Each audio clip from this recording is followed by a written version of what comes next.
Bismillahirrahmanirrahim. Assalamualaikum warahmatullahi wabarakatuh. Halo teman-teman, kembali lagi di YouTube channel Ishartono Studio.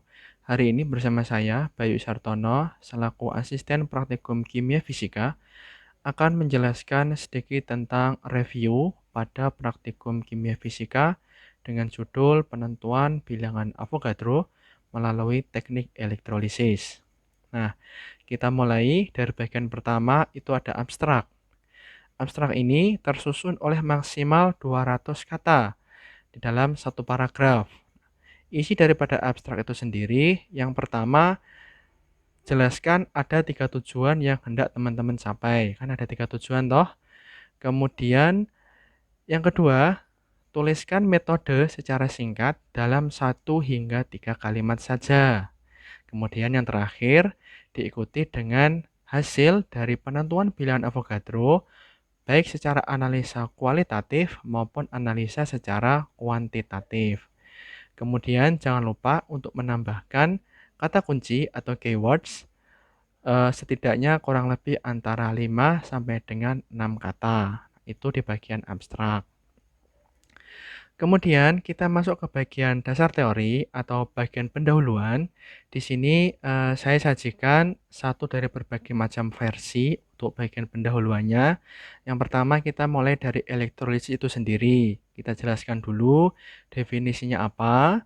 Nah, kemudian pada proses elektrolisis ini nanti dia akan melibatkan yang namanya reaksi redoks.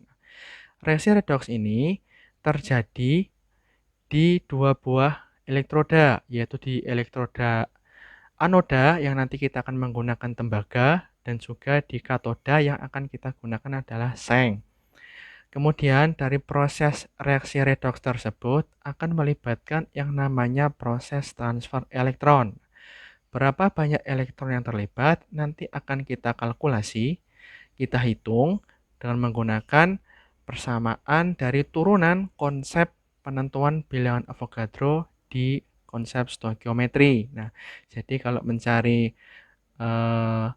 mol itu bisa dicari dengan cara membagi dari jumlah partikel dibagi dengan bilangan Avogadro. Nah, sekarang kita balik di sini dan kita turunkan bahwa untuk mencari bilangan Avogadro itu sama dengan hasil bagi antara berapa banyak jumlah elektron yang terlibat dibagi dengan mol elektron yang terlibat. Nah, itu di bagian introduction atau bagian pengantarnya. Kemudian di bagian alat dan bahan, di sini ada beberapa alat dan bahan yang kita gunakan dalam praktikum kimia fisika. Yang pertama ada bagian alat dulu, kita memiliki power supply, kemudian ada kabel, ada penjepit buaya, kemudian ada glass breaker, kemudian ada labu ukur, kemudian raca analitik, amplas, dan juga ada kaca arloji. Sedangkan di bagian material atau di bagian bahan itu sendiri, kita memiliki pelarut asam sulfat 1 molar, kemudian ada lempeng tembaga yang nanti berfungsi sebagai anoda, kemudian lempeng seng yang berfungsi sebagai katoda, dan juga aquades. Boleh aquades, boleh juga dengan aquabides. Selanjutnya kita masuk ke bagian prosedur. Nah, di sini ada beberapa prosedur yang kami sajikan. Yang pertama kita mempreparasi dulu larutan asam sulfat 1 molar sebanyak 250 ml dari induknya 6 molar. Pertama, kita gunakan persamaan M1V1 sama dengan M2V2. Tujuannya apa? Untuk mendapatkan berapa volume asam sulfat pekat yang akan kita ambil untuk kemudian kita encerkan. Secara garis besar kurang lebih caranya seperti ini, seperti di dalam layar yang teman-teman lihat. Jadi kita siapkan dulu labu ukurnya 250 ml, kemudian kita tambahkan aquades terlebih dahulu sekitar 50 ml. Selanjutnya kita masukkan asam sulfat yang sudah kita ukur tadi volumenya berapa, kita masukkan, dilewatkan lewat dinding dari labu ukur ini dan dilakukan di dalam ruang asap. Kemudian kita tambahkan aquades sampai dengan tanda batas, setelah itu kita tutup kita gojok hingga tercampur dengan sempurna dan homogen. Kalau sudah, kemudian kita masukkan ke dalam botol coklat, dikasih label, dan sudah jadi. Nah, itu adalah tahap pertama dalam preparasi asam sulfat 1 molar sebanyak 250 ml. Yang kedua, kita akan mempreparasi bagaimana proses elektrolisis berlangsung. Yang pertama, kita amplas dulu lempeng seng dan juga lempeng tembaganya. Nah, kemudian kita timbang lempeng tembaganya, hanya lempeng tembaga saja yang kita timbang, sementara lempeng sengnya tidak perlu kita timbang. Kemudian kita pasangkan sesuai dengan masing-masing penjepit, di mana kabel merah itu berkaitan dengan tembaga yang nanti berfungsi sebagai kutub positif dan sekaligus anoda, sementara yang kabel hitam sebagai kabel negatif kita kaitkan dengan lempeng seng yang nanti akan berfungsi sebagai elektroda katoda. Setelah itu, kita masukkan bersama-sama ke dalam gelas beker yang telah terisi asam sulfat 1 molar sambil kita nyalakan di bagian power on off di power supply-nya.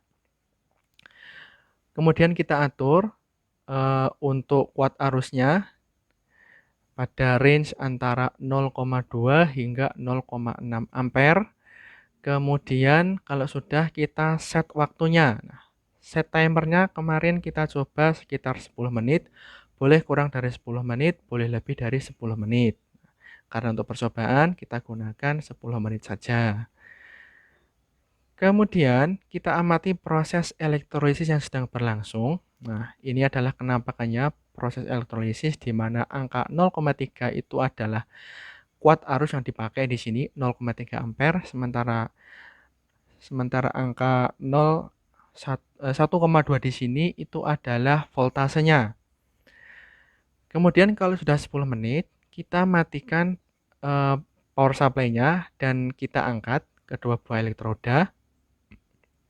Kemudian kita lap kering. Nah, seperti inilah penampakan daripada kedua buah elektroda tersebut.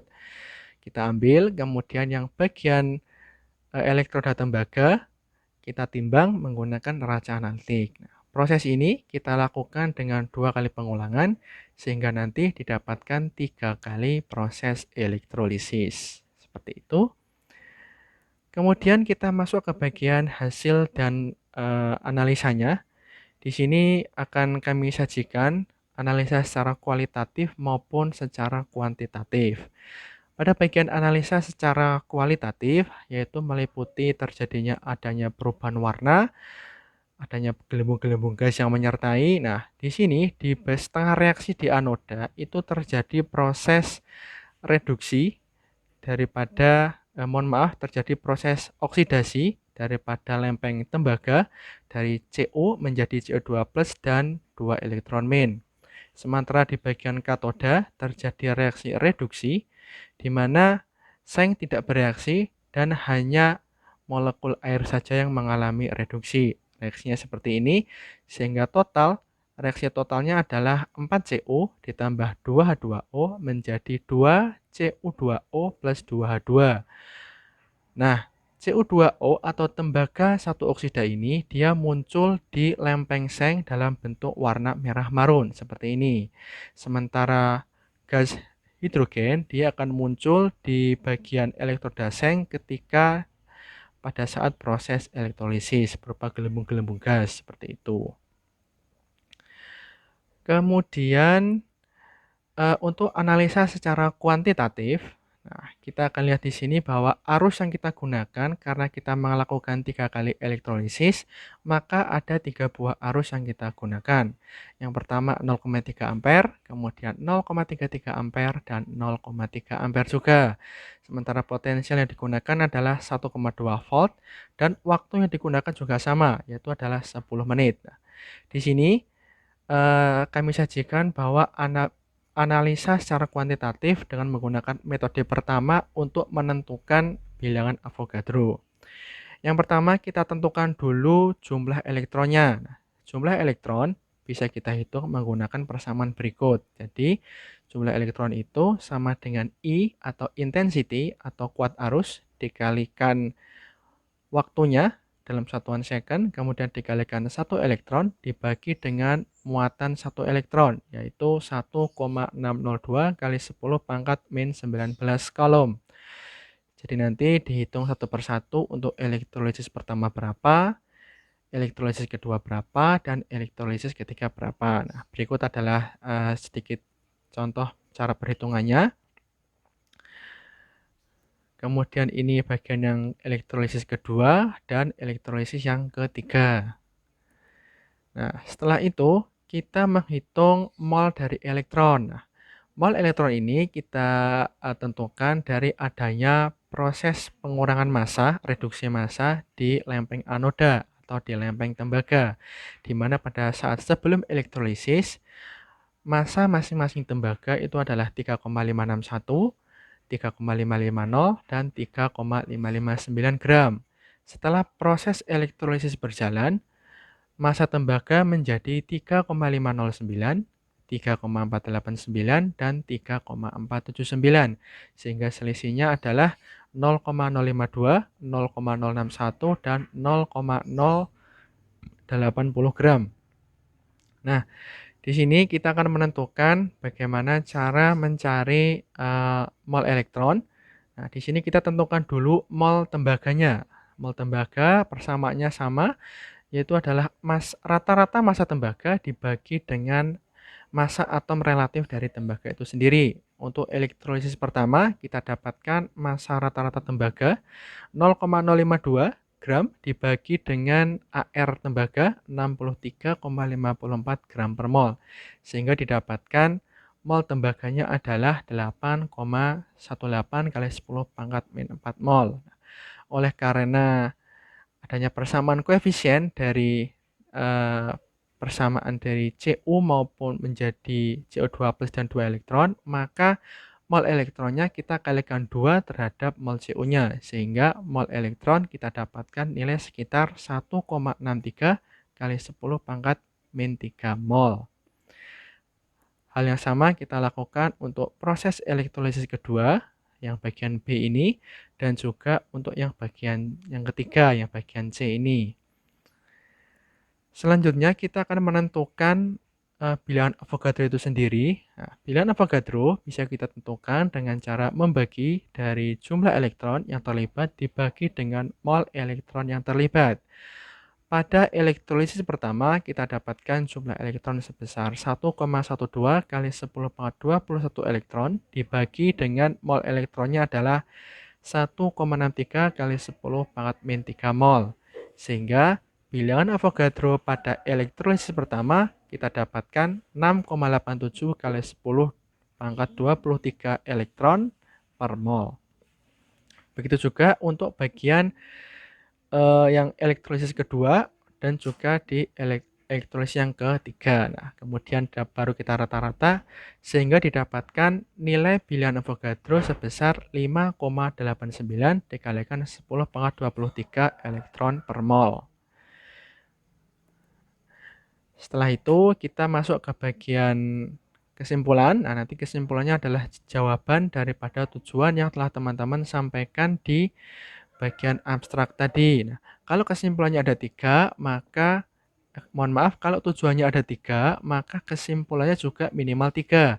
Karena nanti kesimpulan pertama menjawab daripada tujuan pertama, kesimpulan kedua menjawab daripada tujuan kedua, dan kesimpulan ketiga menjawab daripada tujuan ketiga.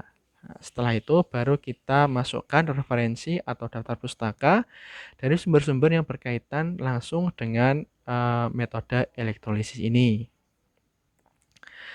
Kemudian untuk metode yang kedua, ini saya sajikan bagaimana cara menentukan berdasarkan panduan ataupun rujukan seperti ini. Yang pertama kita tentukan dulu muatan totalnya. Nah, muatan total atau Chi sama dengan intensitas atau watt arus dikalikan waktu dalam satuan second. Nah, kita dapatkan Chi1, Chi2, dan juga Chi3. Kalau sudah, kemudian kita menentukan jumlah elektron yang terlibat. Langkahnya sama dengan yang bagian awal tadi, perhitungan pertama tadi. Kurang lebih seperti ini, kita tentukan jumlah elektron pada elektrolisis pertama, kedua, dan juga ketiga. Kemudian bagian yang ketiga, kita menentukan berapa jumlah atom tembaga yang lepas atau hilang dari anoda. Nah, langkahnya adalah kita membagi dari jumlah elektron yang terlibat dibagi dengan 2 elektron. Nah, kita ingat bahwa proses elektrolisis yang berlangsung itu melibatkan 2 elektron untuk menghasilkan 1 ion tembaga. Jadi di sini dibagi 2 elektron, hasilnya adalah 5,6 kali 10 pangkat 20 ion. Kemudian yang keempat, kita menentukan berapa jumlah atom tembaga per gram tembaga yang hilang dari elektroda, dari anodanya ya. Langkahnya sama seperti yang tadi, kita hitung dulu proses pengurangan masanya. Setelah itu baru kemudian kita bagi dari jumlah elektron yang hilang tadi dibagi dengan massa rata-rata Cu. Nah, didapatkan pada elektrolisis pertama sekitar 1,07 kali 10 pangkat 22. Yang kedua adalah 1 kali 10 pangkat 22 dan yang ketiga adalah 0,7 kali 10 pangkat 22 Cu atom per gram. Nah, seperti itu. Selanjutnya, langkah yang terakhir baru kita tentukan berapa bilangan Avogadro-nya dengan cara mengalihkan hasil pada nomor 4 tadi dengan massa atom relatif daripada tembaga itu sendiri. Sehingga secara keseluruhan kita dapatkan hasil rata-rata bilangan Avogadro-nya mendekati 5,86 kali 10 pangkat 23 atom per mol. Kurang lebih seperti itu. Hampir sama kan dengan jawaban di metode yang pertama tadi. Kemudian untuk metode ketiga, ini kami ambilkan dari jurnal. Autornya adalah ini, Carlos Segli. Nanti silakan dicari di internet atau di Google. Kita gunakan persamaan ini bahwa Na atau bilangan Avogadro itu sama dengan Chi atau muatan total dikalikan Ar dibagi dengan N adalah jumlah elektron yang terlibat pada setengah reaksi dikalikan dengan massa rata-rata dan dikalikan dengan muatan 1 elektron. Langsung saja, ini yang metode yang paling ringkas. Jadi kita dapatkan pada elektrolisis pertama sekian, elektrolisis kedua sekian, dan elektrolisis ketiga sekian. Sehingga bilangan Avogadro rata-rata dari praktikum kita kali ini didapatkan sekitar 5,91 dikalikan 10 pangkat 23 elektron per mol. Nah, hampir sama juga kan? Hampir mendekati juga. Kemudian untuk yang metode keempat, itu kita tidak menggunakan adanya perubahan massa elektroda tembaga, tapi kita menggunakan adanya perubahan daripada gas hidrogen yang ditampung dari elektroda seng. Nah, karena di sini tidak kita lakukan, maka sebagai wawasan saja menggunakan modul seperti ini. Nah, nanti ada perhitungan tersendiri sehingga nanti juga didapatkan bilangan Avogadro yang hampir mendekati bilangan Avogadro yang sesungguhnya. Kurang lebih seperti itu. Ini adalah persamaan dan rumus-rumusnya yang nanti bisa teman-teman turunkan tersendiri. Oke, demikian untuk sedikit review dari praktikum kimia fisika dengan judul penentuan bilangan Avogadro melalui teknik elektrolisis. Demikian, semoga bermanfaat, semoga praktikumnya bisa dipahami dengan baik. Demikian saya akhiri. Wabillahi taufiq wal hidayah. Wassalamualaikum warahmatullahi wabarakatuh.